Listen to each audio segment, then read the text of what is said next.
voulons pas la présence d'une institution. Nous voulons la présence du roi de gloire.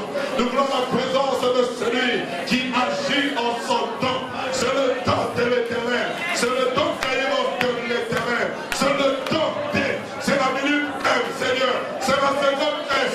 Oui, Seigneur, c'est un temps de changement. C'est un temps où le douleur de l'enfantement, où celui qui crie verra les choses pour lesquelles il a crié. Car la Bible déclare, la fin d'une chose vaut mieux que son commencement. Celui qui est enceinte de grandes choses, celui qui s'entend à l'éternel, celui qui invente le Dieu des cieux, le verra dans sa présence. Oui, dans sa présence, tu ne verras dans ta vie. Ne t'ai-je pas dit que si tu crois, tu verras la gloire de Dieu.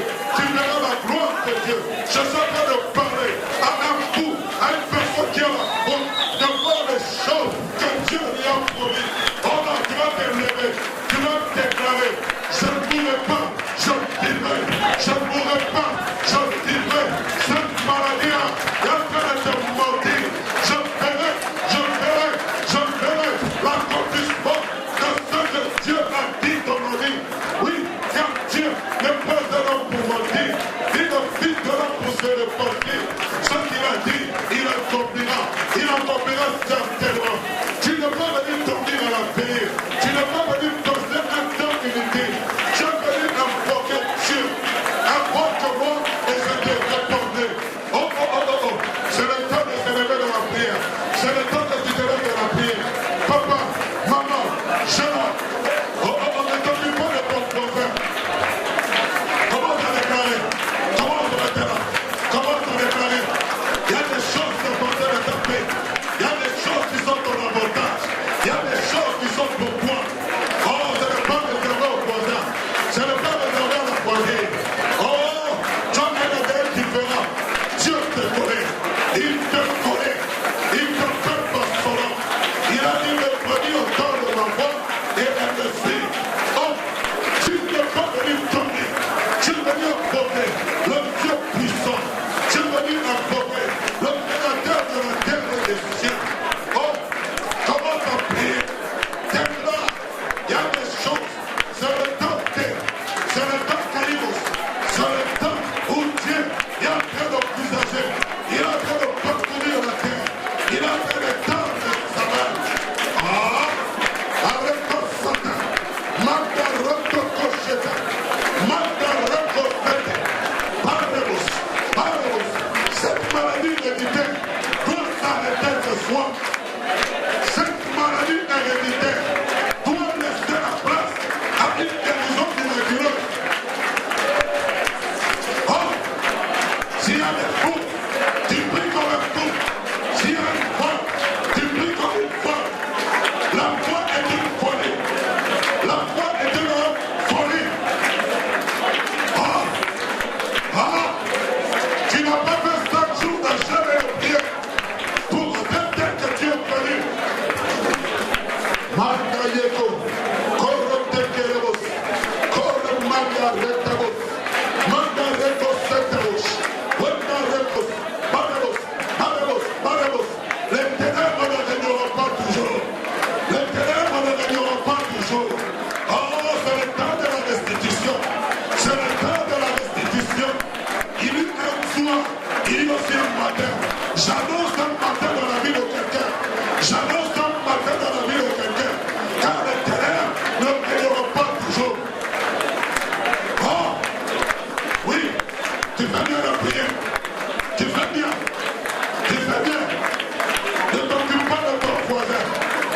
Chacun va lui toucher le poids de la robe du maître. Chacun de nous sommes venus toucher le poids de la robe du maître. Oh, oh, oh, cette maladie va disparaître. Ce problème va s'effondrer. Qui est plus grand montagne devant son moment? Qui est plus grand montagne devant l'esprit de l'éternel? Tu seras applaudi. Wokake, wokake, wokake, wokake, wokake, wokake. Oui, nous avons péché toute la nuit. Nous n'avons rien fait. Oui, nous avons péché toute la nuit. Nous n'avons rien touché. Je veux dire à quelqu'un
Je veux maintenant que tu réalises. Tu es seul dans un lieu désert. Il n'y a personne pour te secourir. La personne sur laquelle tu comptes le plus c'est loin. Il n'y a ni GSM, il n'y a ni Wi-Fi. Tu es seul face à ta destinée. Et Il n'y a que Dieu qui peut te venir en aide. J'aimerais que tu t'imagines, réalise cela, face au diagnostic des médecins, face à ce que la société est en train de dire, qu'il n'y a plus d'espoir, mais il n'y a qu'un seul espoir, une seule issue, c'est Jésus. Alors tu vas te mettre à crier maintenant. Si tu veux crier en lingala, tu le fais. Tu veux le crier en chiluba, en néerlandais, en anglais, mais tu vas crier. Tu vas invoquer le nom de Jésus. Tu vas inviter Jésus. Tu vas inviter Jésus maintenant. Commence. Let's go. Maintenant. Invite-le à venir prendre cette place. Invite-le, bien-aimé, face à cette situation la plus incongrue, la plus inconfortable que tu connais. Si tu vas te mettre à genoux, tu viens aller dans un coin. Donc nous voulons crier à Dieu. Nous voulons implorer Dieu.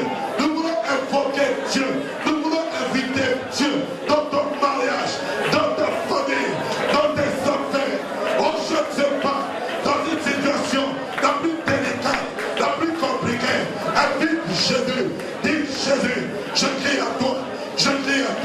Face à la rébellion de mes enfants, face à cette situation, j'ai reçu un ordre de quitter.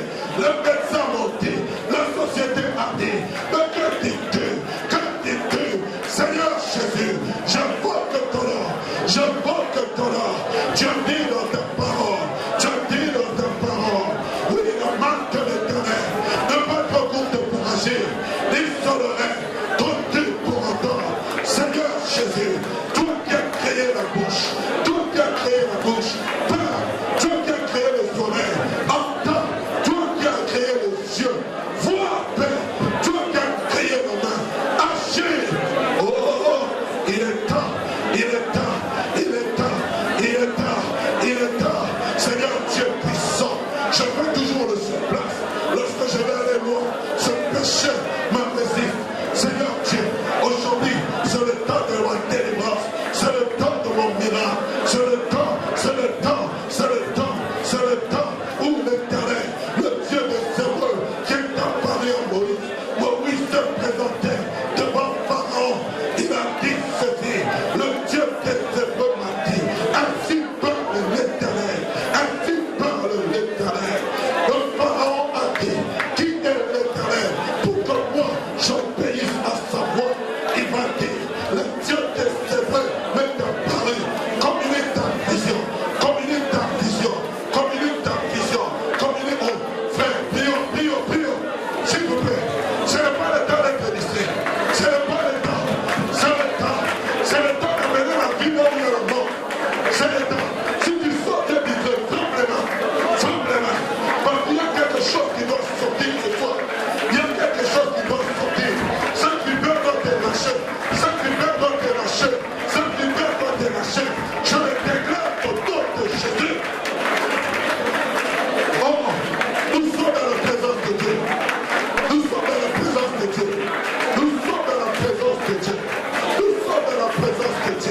Aujourd'hui, il faut que ton esprit se réveille. Il faut que ton esprit se réveille. Nous sommes dans la présence de Dieu. Devant celui qui a créé le soleil. Devant celui qui est capable.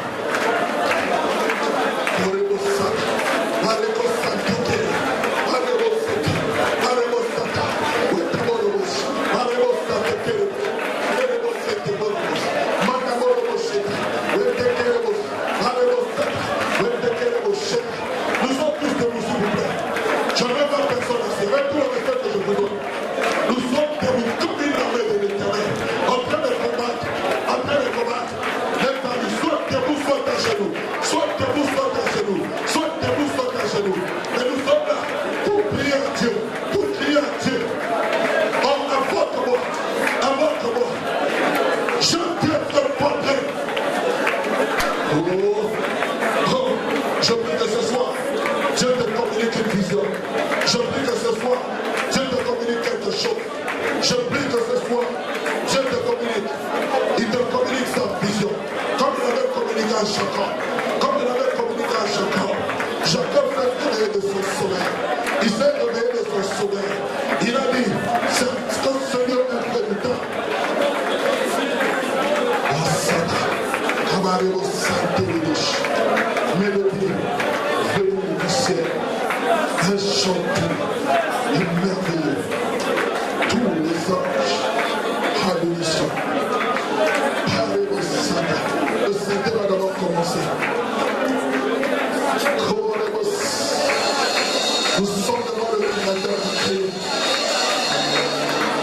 Celui qui n'avait pas besoin de matière première pour créer.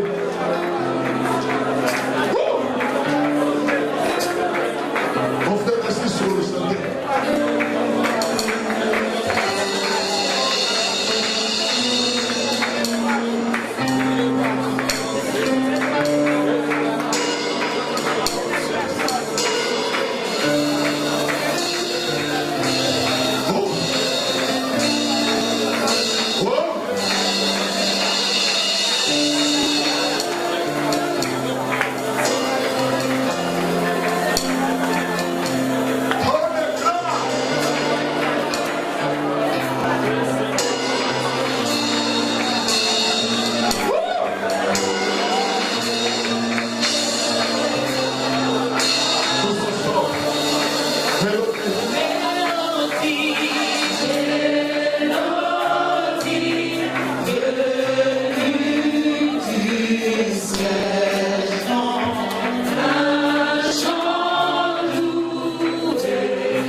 Je suis là pour dire à quelqu'un ce soir, tu entres dans la dimension du professionnalisme. Si hier c'était amateur, maintenant Dieu te fait entrer dans la division des professionnels. Nous sommes dans la source de celui qui invoque. La Bible dit lorsque Samson invoqua, son esprit se ranima et reprit vie. Je suis là pour dire à quelqu'un ce soir, les choses qui étaient mortes sont en train de reprendre vie.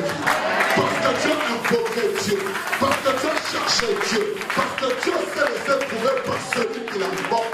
Dieu est capable de vendre la cavité du rocher. Un rocher c'est quelque chose de fort, un rocher c'est quelque chose de dur. Mais quand tu invoques Dieu, même devant le nom de l'Éternel peut faire fondre un rocher. Là où on avait dit impossibilité, Dieu vient dire possibilité. Là où on avait dit essoufflement, Dieu vient dire ça va reprendre. Je suis là pour dire à quelqu'un ce soir, il y a des choses qui sont en train de reprendre vie. Il y a des choses qui sont en train de renaître. Il y a la chair en train de croître. Les ossements desséchés reprennent vie. Là où on avait dit c'est terminé, Dieu est en train de donner de l'espérance. Dieu est en train de donner de l'espérance. Dieu est en train de te conduire dans une autre dimension. Il te fait entrer dans la dimension à laquelle il s'attendait. Parce que tu as compris que les choses qui appartiennent à ta paix est dans le sommet. Et Dieu venait le chercher dans le sommet. Alors Dieu est en train de t'honorer. Car il a dit, j'honorerai celui qui m'honore. Manda Santa Kodobos. Manda Remando Sante Kelebosh. Bare Manda Sante Kelebosh. Manda Robo Sata. La fin d'une chose vaut mieux que son commencement. La fin d'une chose vaut mieux que son commencement. Mon cœur bouillonne pour l'Éternel. Mon cœur s'attend à ce qu'il y ait encore un toucher. Pendant qu'on était en train de chanter mélodie venue du ciel, Dieu est en train de me dire qu'il est en train de redonner les dons spirituels à ceux qui les avaient perdus. Wanda Fokorobo. Et là-bas derrière, il y a une sœur qui avait un don. Et le Seigneur me dit ceci, il est en train de te redonner vie. Il est en train de te redonner vie. Il est en train de redonner vie aux choses qu'il t'avait données. Parce qu'il n'est point un homme pour mentir, ni le Fils de l'homme pour se repentir. Nous allons lever nos mains alors que nous voulons écouter la parole de Dieu. Dieu nous a envoyé son serviteur depuis la République démocratique du Congo. Et je prie que cette nuit soit une nuit non seulement où les choses anciennes passeront, toutes choses deviendront nouvelles. La deuxième image que le Seigneur est en train de me montrer, c'est comme que des gens qui recevaient une peau neuve, comme la peau d'un bébé qui vient de sortir du sein de sa mère. Une peau pure. Kormanda Sada Bushira. Mandabus Santa Rekaboshirabos. Mandare Mando Santa Bush. Quand il descend, il y a transfert. Et je prie que maintenant, que le Seigneur puisse encore transférer les choses qui viennent d'en haut. Manas. Parce que dans le trône, il y a beaucoup de provisions. Et le Seigneur veut que ces provisions soient ton apanage. Manabos Santabosh. Aujourd'hui, je ne sais pas comment le Seigneur va nous emmener. En tout cas, frère, prépare-toi à une nuit où tu auras un toucher. Il y aura un toucher particulier. Pendant même que l'homme de Dieu va prêcher, si tu sens que tu dois t'agenouiller pour adorer Dieu, fais-le. Dieu te visitera d'une manière particulière. Le Seigneur me dit, il faut que vous laissiez tout ce que vous avez amené, que vous repartez avec son joug, car il est léger. Au sein d'Abricos, quand il descend, il y a transfert.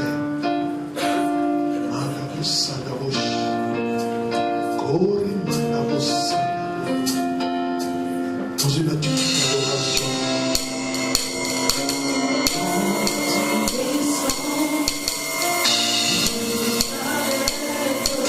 Il y a transfert en ciel et terre, quand il descend, l'atmosphère change. Il y a transfert en ciel et terre.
j'espère que tu ne somnoles pas. Je voudrais juste que nous fassions une minute de silence de contemplation. Tu n'as pas laissé ta chambre, ton lit, pour rien. Tu es venu pour que tu rentres avec quelque chose. Comme le pasteur l'a dit, il y a un temps pour toutes choses. Il y a un temps pour pleurer. Il y a un temps pour lutter. Il y a un temps pour se réjouir. Alléluia. Je voudrais que tu fredonnes avec moi juste les paroles de ces chants, si vous le connaissez certainement. C'est une confession que tu vas faire. Parce que la foi vient de ce qu'on entend. Je voudrais que tu confesses les paroles de ces cantiques. On les chantait sans instrument, juste avec nos voix. Ces chants dit, je serai couronné après ce combat. Je voudrais que tu le confesses. Je veux que par ta bouche tu le confesses. Je serai couronné. Chante-le avec beaucoup de foi. Je serai couronné après ce combat. Encore une fois. Je serai couronné. Est-ce que tu le crois vraiment? Est-ce que tu le crois? Je serai couronné. Ce n'est pas ton voisin qui sera couronné. Après ce combat. Encore une fois, plus fort. Je serai couronné. Est-ce que tu le crois? Je serai couronné. Depuis ce matin, ces chants ont passé dans mon cœur. Chantons-le encore. Je serai couronné.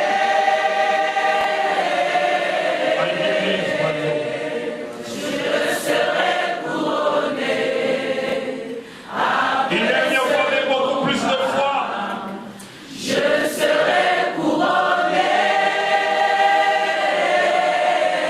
Moi, Je serai couronné. Après ce combat. tu ne seras pas détrôné, tu ne seras pas baissé, tu ne descendras pas après ce combat. Il n'y aura rien de moins après ce combat. Il n'y aura pas une diminution après ce combat. Tu ne reculeras pas après ce combat. Tes mains ne seront pas baissées après ce combat. Dieu dit que tu seras couronné. Et si tu crois, acclame Dieu avec moi. Gloire à Dieu. Gloire à Dieu. Pendant la semaine, j'avais dit que ce soir, nous allons poser un acte prophétique. Je ne sais pas si vous avez oublié. J'ai dit qu'à un moment où chacun devait écrire des situations qu'il n'aimerait plus vivre dans sa vie, à un moment nous allons faire un acte prophétique et déchirer ces choses. Je vous assure, ce soir, c'est très prophétique ce soir. Ce soir, c'est très prophétique. Alors, vous savez, nous sommes en train de parler de la source de celui qui invoque. Et ce soir, je voudrais, pendant quelques minutes, juste vous parler du combat de celui qui invoque. Parce que celui qui invoque, je peux vous assurer, n'a pas une vie sans combat. Quand on dit invoquer, oui, mais il y a tout un combat dans l'invocation. C'est pour ça, par la compassion de Jésus, je vous demande, si vous voyez votre voisin dormir, réveillez-le, parce que ça sera le diable qui va le faire dormir. Pour qu'il n'écoute pas ce que je vais dire. Et j'ordonne au diable de laisser chacun tranquille ce soir. Nous lisons Daniel chapitre 10, versets 1 à 14. J'ai aimé ce temps que nous avons passé avant. Ça prépare beaucoup de choses. Daniel 10, les 14 premiers versets. Le lecteur de la Bible, vous connaissez ce passage. Il est dit, la 3e année de Cyrus, roi des Perses, une parole fut révélée à Daniel qu'on nommait Belchassar, Cette parole qui est véritable annonce une grande calamité. Il fit attentif à cette parole et il eut l'intelligence de la vision. En ce temps-là, moi, Daniel, je fus 3 semaines dans le deuil. Je ne mangeais aucun mets délicat. Il n'entra ni viande ni vin dans ma bouche et je ne moignis point jusqu'à ce que le 3 semaines fussent accomplies.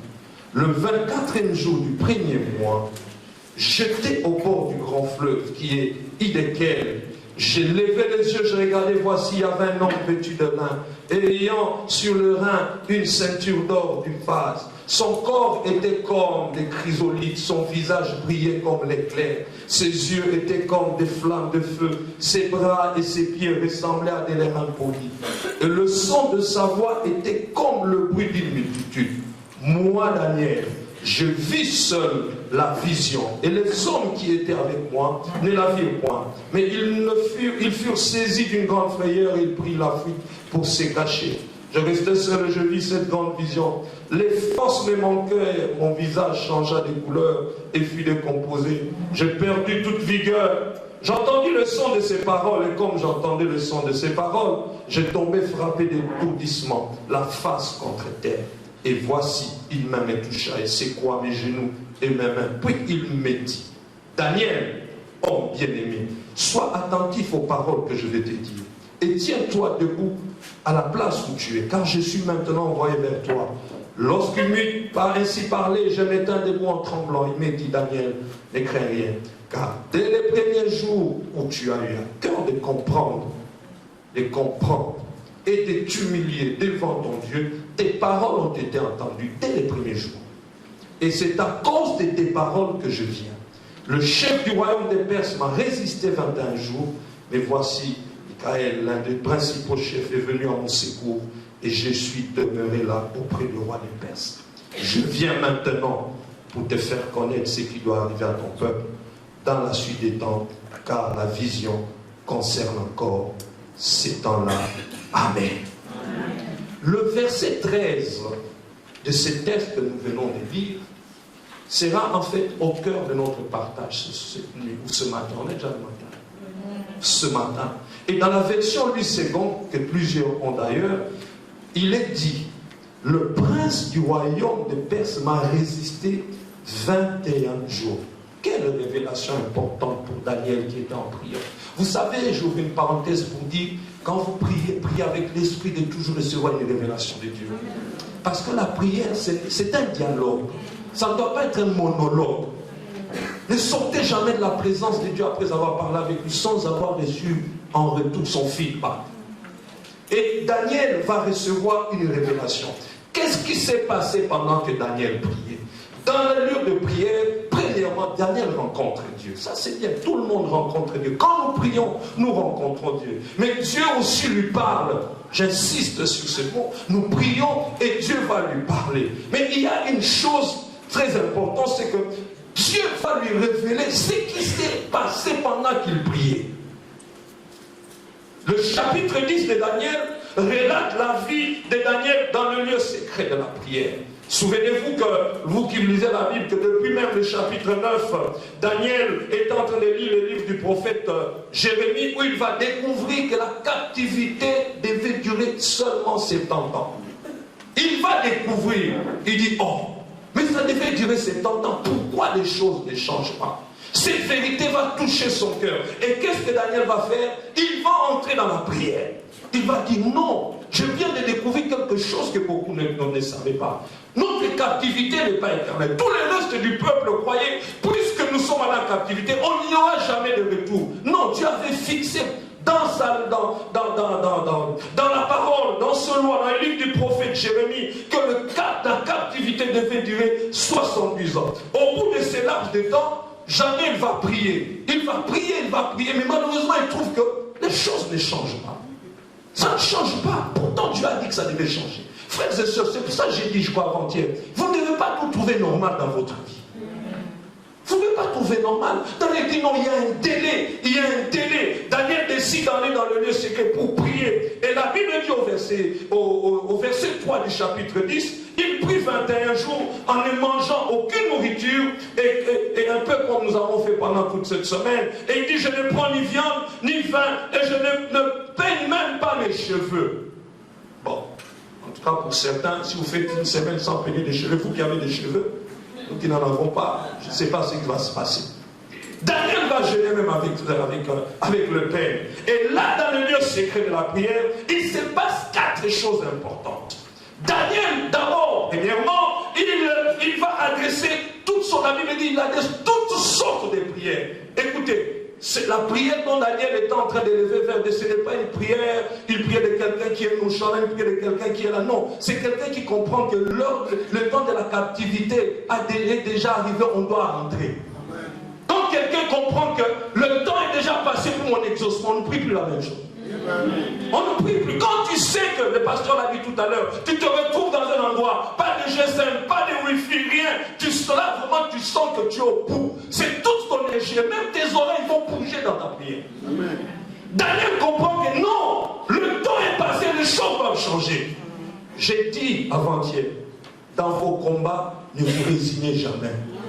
Il ne faut pas se dire, non, non, non. Daniel a dit, je ne peux pas accepter. La deuxième chose qui va se passer, c'est qu'il reçoit de Dieu une vision, un peu comme celle Jean a reçue dans l'Apocalypse. Il reçoit cette vision. Et troisièmement, j'aime Dieu. Dieu va envoyer un ange qui va le secourir. Et la quatrième chose, qui est la chose la plus importante, c'est que Daniel, Dieu va ouvrir les yeux de Daniel pour qu'il démasse l'activité démoniaque qui s'est passée par là, qui prie. Et ce soir, en fait, c'est ma prière. Il faut que chacun d'entre nous puisse avoir les yeux ouverts pour comprendre qu'est-ce qui se passe dans le monde des ténèbres quand tu pries et pourquoi les choses n'arrivent pas à changer. Ce soir, je prie que les écailles tombent de nos yeux, afin que nous comprenions quelle est l'activité du diable pendant que tu pries.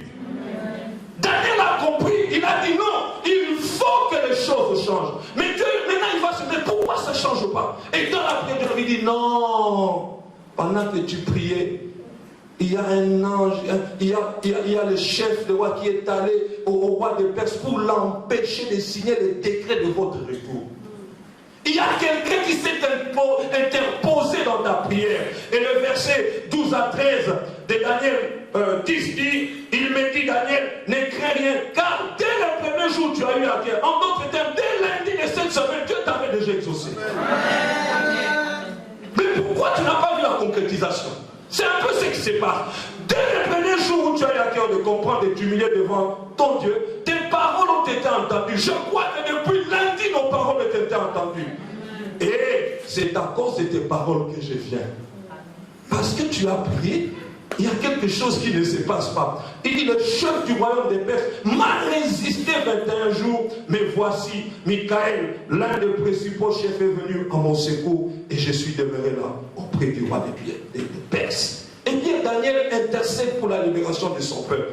Et un démon puissant va faire interférence. Il va influencer la décision du roi des Perses pour empêcher qu'il signe un décret en faveur du retour d'Israël dans sa partie. Bien-aimés, alors que nous prions depuis lundi, je vous encourage et demande à Dieu d'ouvrir vos yeux.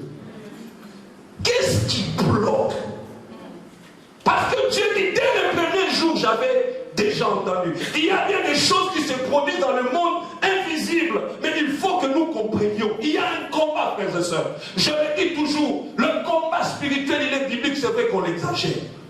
Mais il est biblique. Et croyez-moi, depuis lundi, il y a un démon qui résiste quelque part. Et ce soir, nous allons le démasquer, nous allons le détruire. Parce que nous sommes à la fin, nous sommes presque à la fin de cette retraite.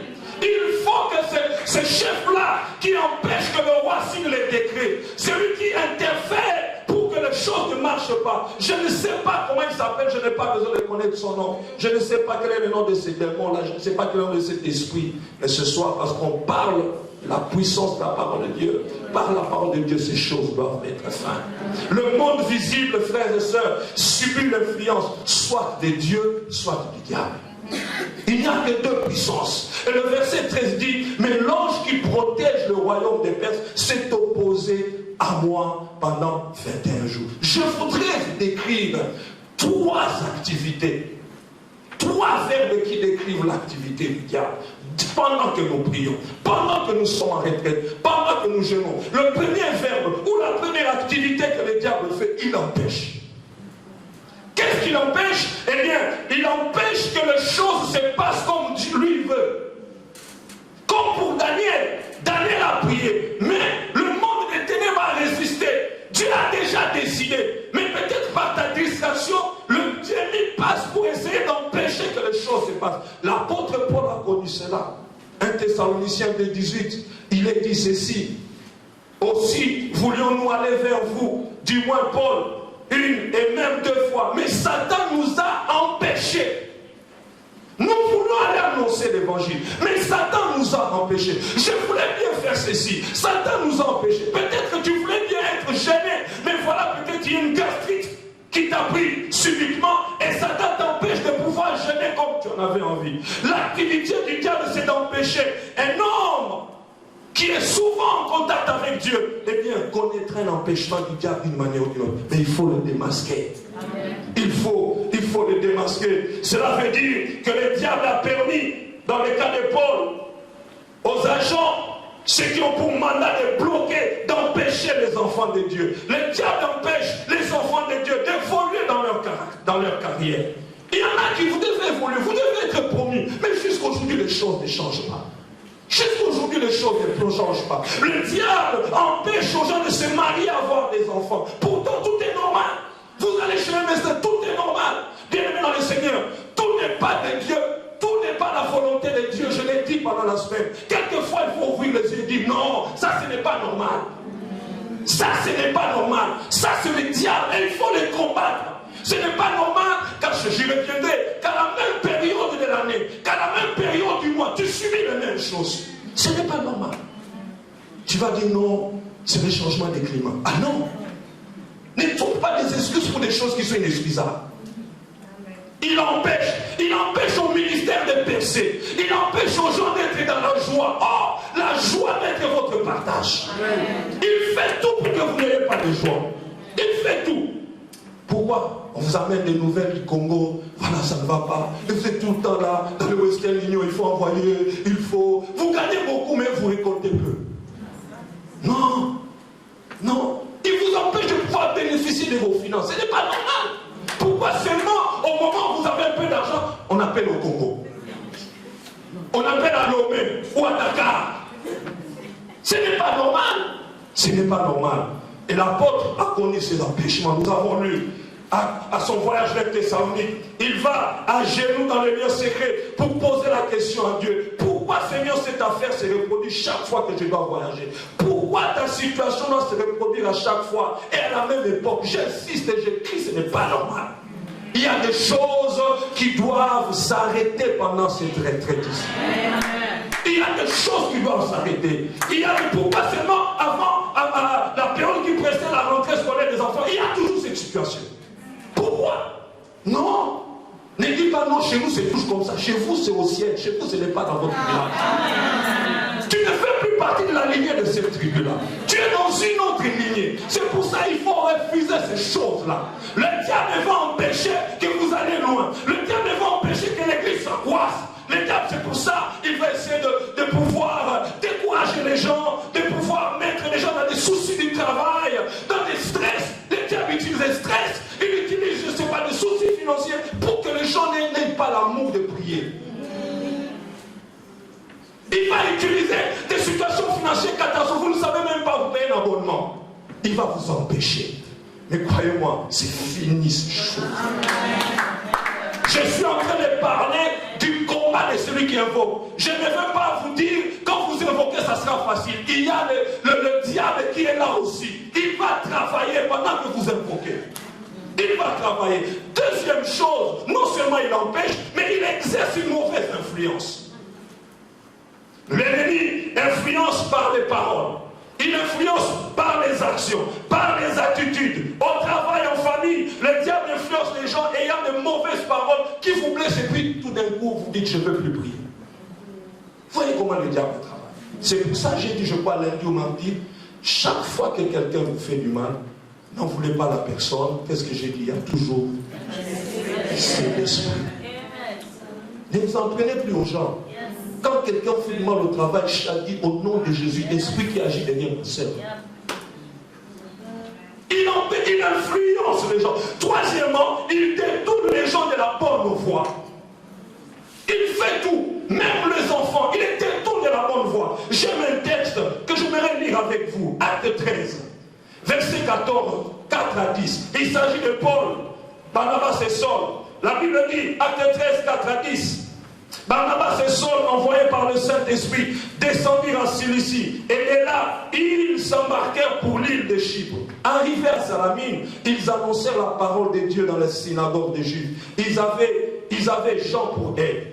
Et ayant ensuite traversé toute l'île jusqu'à Paphos, ils trouvèrent un certain magicien, faux prophète juif, nommé par Jésus, qui était le proconsul, c'est juste Paulus, homme intelligent. Ce dernier fit appeler Barnabas et Saul et manifesta le désir d'entendre la parole de Dieu. Mais soulignez, Élymas les magiciens, car c'est ce que signifie son nom, leur faisait opposition, cherchant à détourner de la foi le proconsul. Vous pouvez continuer la lecture.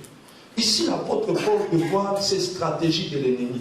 Ils sont allés pour évangéliser. Voilà, il y a un envoyé du diable qui était ces Bar Jésus. Non, il s'appelait comment? Élymas.